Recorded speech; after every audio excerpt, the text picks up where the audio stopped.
चंदनपुर नाम का खूबसूरत गांव एक छोटी सी नदी के किनारे था। वहाँ बंटी नाम का एक कबूतर अपनी माँ टुनटुनी के साथ रहता था। जब वो छोटा था तभी उसके पिता की मृत्यु हो गई। आजा बेटा, नाश्ता कर ले और फिर स्कूल जा। देर हो रही है, मुझे भी कुछ करना है। ऐसे नहीं माँ, मैं इसे नहीं खाऊंगा। मुझे ये रूखी रोटी अच्छी नहीं लगती। मैं तो दूध के साथ खाऊंगा। मुझे दूध भी चाहिए। बेटा, दूध हमारे यहाँ नहीं है। अच्छा रुक, मैं अभी पड़ोस में सेठ के यहाँ जाकर देखती हूँ, उसके यहाँ दूध होता है। टुनटुनी सेठ के यहाँ जाती है और कहती है, भैया कालू, मेरे बंटी को दूध के बिना खाना अच्छा नहीं लगता है। मुझे एक गिलास दूध रोज दे दिया करो। उसके बदले में तुम्हें हमारा काम भी करना होगा। मुन्ने की माँ बीमार रहती है और हम बर्तन धोने के लिए एक बाई की तलाश कर रहे हैं। ऐसा करो, तुम दोपहर को मेरे बर्तन धो दिया करना और उसके बदले में मैं तुम्हें दूध और कुछ रुपये भी दूंगा। ठीक है भैया। इसी तरह जंगल में सबका एक दूसरे से कनेक्शन जुड़ा होता है। नगद रुपयों के बजाय सामान और काम करके काम चलाया जा सकता है। टुनटुनी दिन भर मजदूरी करती और जब मजदूरी नहीं मिलती तो जंगल में ही जिस किसी का काम मिलता तो कर लेती। तुम कितनी कमजोर हो गई हो माँ। जब मैं बड़ा हो जाऊंगा तब मैं तुम्हें कुछ भी काम नहीं करने दूंगा। मेरा राजा बेटा नौकरी करके रुपए लाएगा और मैं रानी की तरह बैठकर राज करूंगी। अच्छा माँ, मुझे एक अच्छी सी कहानी सुनाओ। फिर टुनटुनी उसको अच्छी अच्छी कहानियाँ सुनाती थी। बंटी कबूतर आराम से सो जाता था। किसी किसी दिन ऐसा होता कि खाने के लिए कुछ भी नहीं होता तो टुनटुनी खाना नहीं खाती और बस बंटी को ही खिला देती। माँ, मेरे साथ खाना खाओ। बेटा, मेरे पेट में दर्द हो रहा है। मैं खाऊंगी ना तो बीमार हो जाऊंगी। खाने से तो और भी तकलीफ बढ़ जाएगी। बंटी कबूतर पानी लेने के लिए किचन में जाता है। जब वो दाल का भगोना खोलता है तो चौंक पड़ता है। अरे, ये तो बिल्कुल खाली है। अब समझा, माँ के लिए कुछ बचा ही नहीं है। जो कुछ था उसने मुझे खिला दिया और अपने लिए बहाना बना रही है ताकि मुझे पता न चले और मैं आराम से खा लूं। उसकी आंखों में आंसू भर आते हैं। इन मुसीबतों के साथ बंटी बड़ा होता जाता है। उसकी शहर में नौकरी लग जाती है। उसके बाद उसकी शादी हो जाती है। टुनटुनी चिड़िया भी शहर में आकर कुछ दिन रहती है। बहू पिंकी उसका जीना हराम कर देती है। उस पर बहुत उल्टा सीधा आरोप लगाकर बंटी के कान भरती रहती है। मैं माँ को कितना समझाती रहती हूँ कि अच्छे कपड़े पहना करो, थोड़ा अच्छा रख रखाव रखा करो। आखिर आप एक अधिकारी हैं, आपसे मिलने वाले लोग आते हैं तो इन्हें देखकर कहते हैं कि आपने एक नौकरानी रखी हुई है। ये हमारी जानबूझकर बदनामी कराती है। हाँ, तुम ठीक कह रही हो। हमारा स्टैंडर्ड है और ये उसको गिराने में लगी हुई है। इससे तो अच्छा है कि ये गांव में जाकर रहें। माँ, गांव में रहो, मैं आपका खर्चा भेज दिया करूँगा। बेटा, अगर मेरे रहने से तुम्हारी बदनामी होती है तो मैं गांव में रह लूंगी। मैं तुम्हारा खर्चा लेकर क्या करूंगी? जब तक मेरे हाथ पैर चलते हैं मैं कमा लिया करूंगी। टुनटुनी चिड़िया अपने गांव चली जाती है। अचानक एक दिन बंटी कबूतर बीमार होता है और अपना चेकअप कराता है तो उसके पैरों के नीचे से जमीन खिसक जाती है। पिंकी, मेरे दोनों गुर्दे खराब हैं। अब मेरी जिंदगी का अंत समय आ गया है। डॉक्टर ने कहा है अगर तुरंत गुर्दा नहीं बदला गया तो मेरी मौत भी हो सकती है। वो पूरी कोशिश करता है, रिश्तेदार, दोस्त, परिचित सबसे कहता है, लेकिन उसे गुर्दा कहीं नहीं मिलता, न ही कोई दान करता मिलता है। अचानक एक दिन गुमनाम दान करता उसको अपना गुर्दा दान कर देता है, जिससे उसका ऑपरेशन होता है। कुछ दिन बाद बंटी ठीक होकर अपने घर पर आ जाता है। उसकी पत्नी पिंकी उसे कहती है, देख लिया तुमने अपनी माँ का प्यार। दुनिया जहाँ के लोग आकर तुमको देख गए, लेकिन तुम्हारी माँ तुमको देखने तक नहीं आई है। बंटी अब अपनी माँ से बहुत नफरत करने लगा था। वो उसको कभी गांव में देखने नहीं जाता था।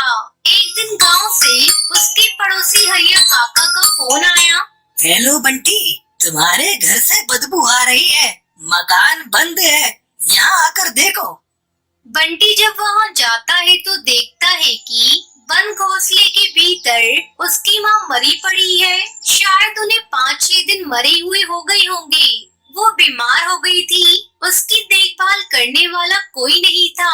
वो स्वाभिमानी थी। वो किसी का एहसान लेना नहीं चाहती थी, क्योंकि उसके गांव के कुछ पक्षियों ने कहा था कि तुम इधर उधर मारी फिरती हो, तुम्हारा जवान बेटा तुम्हारी मदद नहीं करता, जरूर तुम में ही कोई कमी होगी। बंटी कबूतर माँ का अंतिम संस्कार करके घर आता है तो पड़ोस के सभी पंछी जमा होते हैं और वो बंटी को धिक्कारने लगते हैं।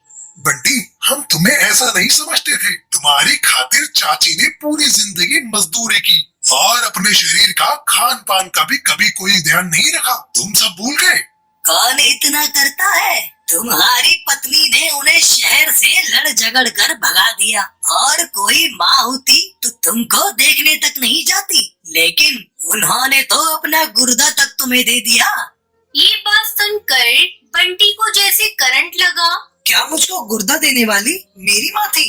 तभी तो वो तुमको देखने नहीं जा सकी। उसने डॉक्टर से कह दिया था कि मेरे बेटे को मत बताना कि गुर्दा मैं दे रही हूँ, नहीं तो वो बेचारा मेरी कमजोर हालत को देखते हुए गुर्दा नहीं लेगा।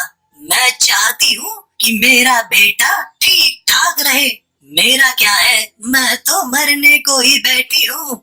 बंटी की आंखों से आंसू बहने लगे। अब वो बहुत पछता रहा था।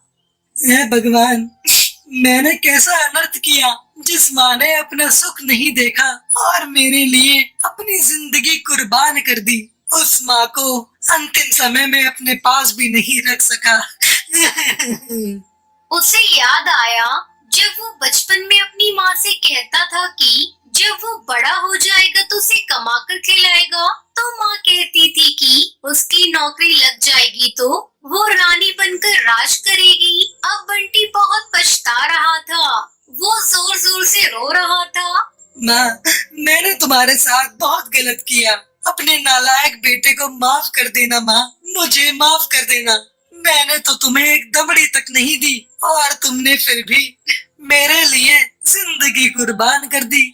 मैंने तेरे साथ दुश्मनों सा बर्ताव किया माँ, मुझे माफ कर देना माँ, मुझे माफ कर दे। वो सर पटक पटक कर रो रहा था, लेकिन अब सिवाय पछताने के क्या हो सकता था। रामपुर में कालू अपनी पत्नी टुनटुनी के साथ रहता था। कालू बहुत ही गरीब था। वो मजदूरी करता था और टुनटुनी पक्षियों के घरों में काम करती थी। उनके 2 बच्चे थे। एक दिन कालू को वो बीमार पड़ जाता है।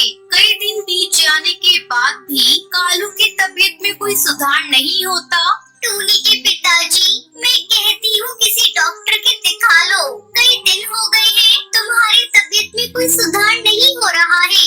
मेरा जी बहुत घबरा रहा है। अगर तुम्हें कुछ हो गया तो मेरा और बच्चों का क्या होगा? तू तो एकदम पगली है, मुझे कुछ नहीं होगा। वैसे मैं कल ही सरकारी अस्पताल में जाकर अपना चेकअप करा लूंगा। अगले दिन टुनटुनी कालू कौवे के साथ अस्पताल जाती है। कालू का चेकअप करने के बाद डॉक्टर बताता है, इनके शरीर में खून की कमी हो गई है। मैं कुछ दवाइयाँ लिख देती हूँ, आप इन्हें समय समय पर देते रहिएगा और हाँ, 1 महीने तक इन्हें आराम करना होगा। टुनटुनी दवा लेकर अपने पति के साथ घर जाती है। टुनटुनी, ये दवाइयाँ तो बहुत महंगी लग रही है। इतने पैसे तुम्हारे पास कहाँ से आए? तुम ठीक कह रही हो, ये दवाइयाँ बहुत महंगी है। इतने पैसे तो मेरे पास थे नहीं, इसलिए मैंने अपना मंगलसूत्र दुकानदार के पास गिरवी रख दिया है। जब पैसे आ जाएंगे तो मैं उसे छुड़ा लूंगी। अब तुम आराम करो, तब तक मैं भोजन बना लेती हूँ। माँ, मैंने भोजन बना दिया है, तुम पिताजी को खिला दो। ये तूने बहुत अच्छा किया टूनी। जा जल्दी से पिताजी के लिए भोजन लेकर आ। टूनी भोजन लाने रसोई में चली जाती है। तभी टुनटुनी की छोटी बेटी उससे पूछती है, माँ, पिताजी को क्या हुआ है? कुछ नहीं बेटा, तेरे पिताजी के शरीर में खून की कमी है। वो जल्दी ही ठीक हो जाएंगे, तो परेशान मत हो। टुनटुनी कालू कौवे को भोजन करा के दवा देती है। अब तुम आराम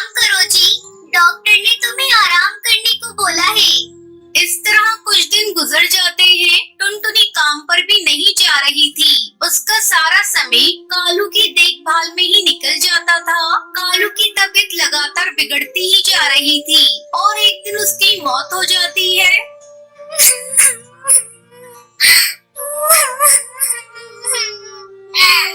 टूनी के पिताजी, आप हम लोगों को छोड़कर क्यों चले गए? मैं अकेली बच्चों की देखभाल कैसे करूंगी?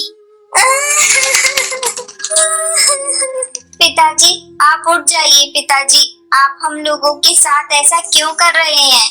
टुनटुनी की दुनिया उजड़ चुकी थी। उसे कुछ भी समझ में नहीं आ रहा था कि अब वो क्या करेगी। एक दिन टूनी चिड़िया उससे कहती है, माँ, तुम कहो तो मैं आपकी जगह काम करने चली जाऊँ। घर में सारा राशन खत्म हो गया है। नहीं बेटा, मैं कल खुद ही काम पर चली जाऊंगी। अब कितने दिनों तक घर पर अकेली बैठी रहूंगी? अगले दिन टुनटुनी काम पर जाती है। अरे टुनटुनी, तू इतने दिनों तक कहाँ थी? मैंने तेरी जगह दूसरी नौकरानी रख ली है। ये ले तेरे पिछले महीने की पगार। टुनटुनी वापस अपने घर आ जाती है। माँ, तुम बहुत जल्दी आ गई। क्या करूँ बेटा, मालकिन ने मेरी जगह नई नौकरानी रख ली है। मैं सोच रही हूँ कल से जलेबी बनाकर बेचना शुरू कर दूँ। वैसे भी बारिश का मौसम है, इस मौसम में गर्मा गर्म जलेबी खाना सभी पसंद करते हैं। अगले दिन टुनटुनी एक स्कूल के बाहर जलेबी बेचना शुरू कर देती है। जलेबी वाली आंटी, मुझे छोटी छोटी दही के साथ गरम गरम जलेबी देना। अरे ओ कलवा, हाँ तू भी यहाँ आकर गर्मा गर्म जलेबी खा। आंटी की जलेबी बहुत ही स्वादिष्ट है। आंटी, मेरे दोस्त को दही के साथ जलेबी देना। स्कूल के बच्चे टुनटुनी की गर्मा गर्म जलेबी खाते और उसकी तारीफ करते। जलेबी की बिक्री देखकर टुनटुनी बहुत खुश थी। जल्द ही टुनटुनी सारी दही जलेबी बेचकर वापस घर चली जाती है। टूनी बेटा, मेरी जलेबी सारे पक्षियों को बहुत पसंद आई और जल्दी ही बिक गई। माँ, ऐसा करती हूँ, मैं भी कल से आपके साथ चलूंगी। नहीं बेटा, तुझे मेरे साथ जाने की कोई जरूरत नहीं। तू अपनी और अपनी बहन की पढ़ाई पर ध्यान दे। कल से तुम लोग फिर से स्कूल जाना शुरू कर दो। इस तरह टुनटुनी चिड़िया जलेबी बेचकर अपना और अपनी बेटियों का पेट पालने लगी और खुशी खुशी रहने लगी। अगर आपको ये वीडियो पसंद आई हो तो लाइक और